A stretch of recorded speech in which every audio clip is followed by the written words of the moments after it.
Did you have anything to drink you were before you were driving? Uh, yeah, earlier I did.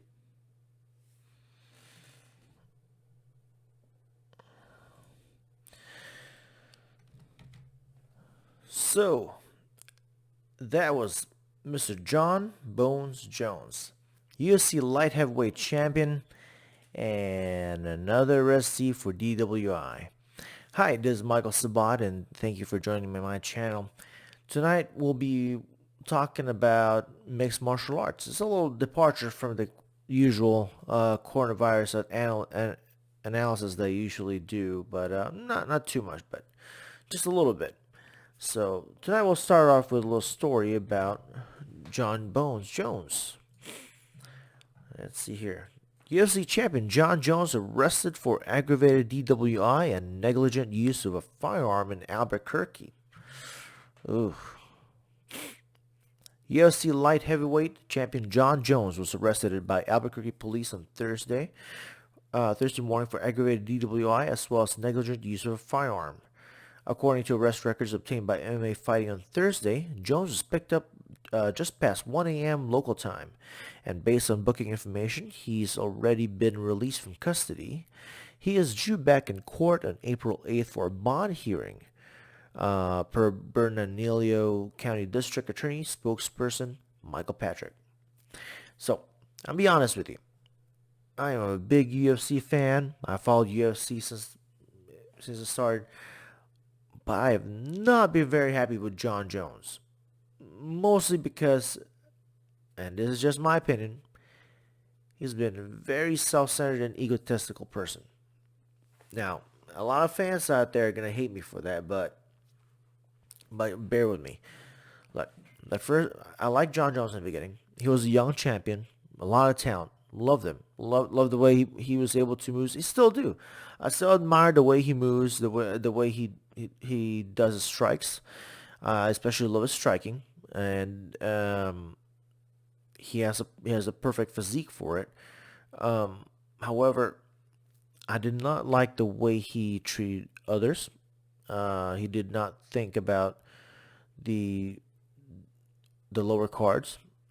Um, one of the things that really got me was the first time when he was defending his belt, he his opponent backed out. I believe it was maybe 8 years ago. It was a long time ago.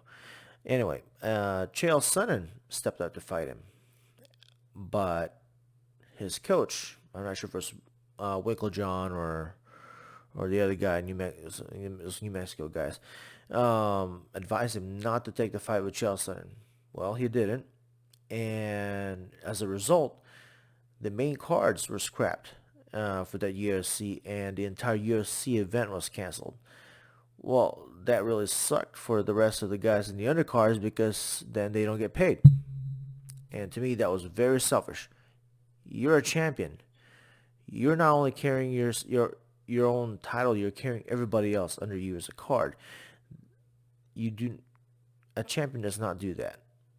I mean, look at other champions. There are champions that have that have bad attitudes, but yet they carried their cards. They carried them in a last minute back out. They still accepted the fight.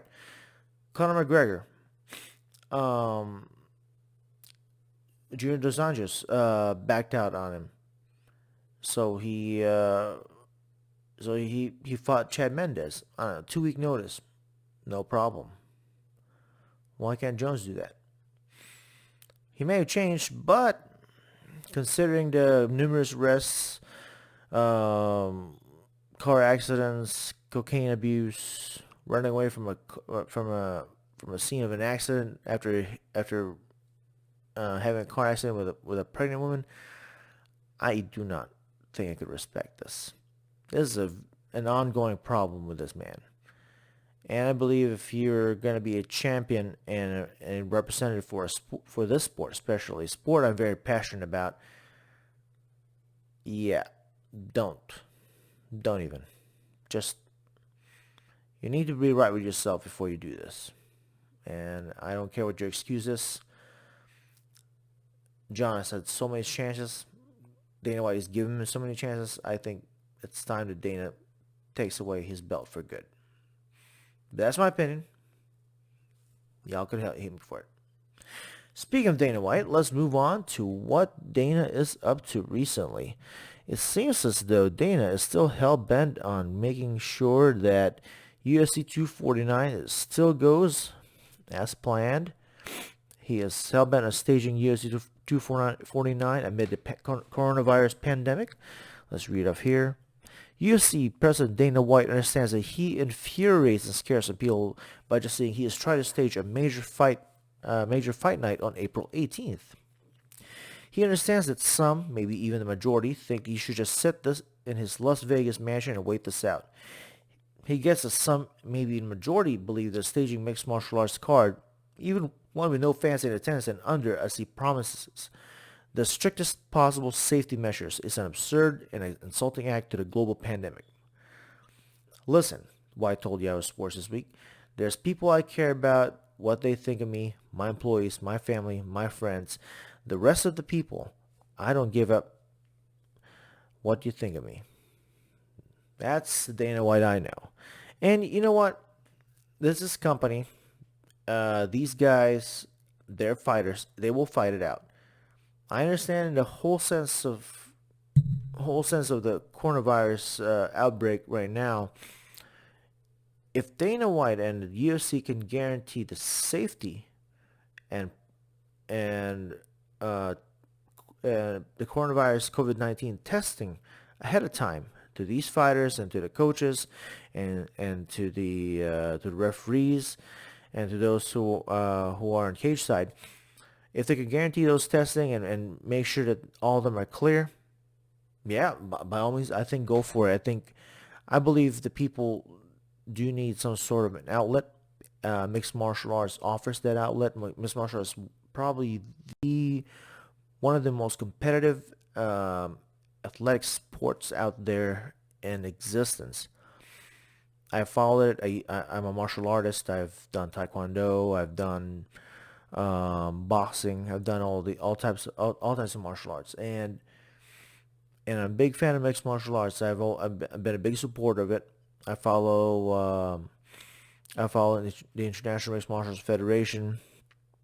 You know, there's a lot of potential to this sport, and I think the future is bright for the sport. And if Dana and the UFC could pull this off, yeah, I'm all for it. To his view, if he cared what others thought, he would never have built the once fledgling UFC into a $4 billion global enterprise, and I agree with that.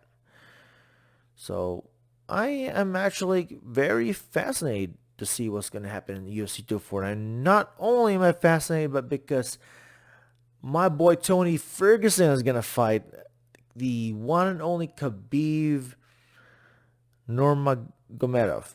Sorry, I apologize. I don't mean no disrespect. I just have a hard time pronouncing that name.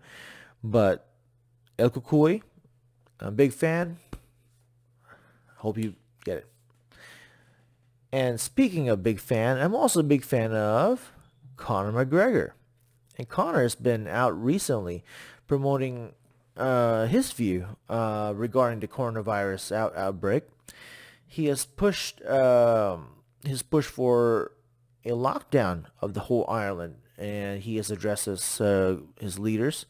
And here he is. He actually just released this last night. This is him talking about how the Irish needs to obey the lockdown laws. Let's listen a little bit. Hello everyone, hello Ireland. We have now entered a more substantial lockdown and I am pleased to see it. You see, if you do not enter the game, you cannot win it. We have now entered this game and with strict adherence to the methods, we will win. To the Irish public, we must abide by the legislations put forth tonight by our leaders. No further than 2 kilometres from home, no unessential travel, and full closure of all non-essential business. Now more than ever we must abide by this, and I pray for the health and safety of our country that we do. The faith of our lives. I mean to cut it off short there, but it seems to me he is advocating for flattening a curve. The same strategy that is being utilized by the United States right now, and I believe it is a very, it's an okay strategy. I think flattening the curve works better if it's in conjunction with other strategies such as restocking our strategic reserves for medical equipments and supplies and protection equipments, personal protection equipments, PPEs. But he is, but Connor here is talking to directly to the people of Ireland and is giving them hope. I think there's some sort of future here for Connor. I don't know if he's maybe looking to run for office, a la Manny Pacquiao style later on, but he could be something interesting in the future. To see if the people of Ireland responds to Connor encouraging them and giving them advice and pushing them through, especially through these tough times. Here in America, we have Donald Trump that everybody looks to right now and see where that leadership will take us. In Ireland, you have Connor, who is also pushing his views on this, but because he's the most well-known over there. But also, he does give credit to the leaders of his country, and I admire that in him. So I am curious to see where the future goes for Connor, especially that he's still fighting the UFC. Maybe after he'll maybe run for office, and we'll see him more on the world stage. Maybe he won't take up politics. Maybe he'll go for some movie roles. Who knows? But it'll be very fascinating to see where Connor goes from here. What I'm more fascinated about is to see a Conor Tony Ferguson match. To see if Ferguson could actually get past Khabib. That may or may not happen. Hope my boy Ferguson breaks through. I'm a big Conor fan, but if Conor takes on Ferguson, I'll be there for El Kukui.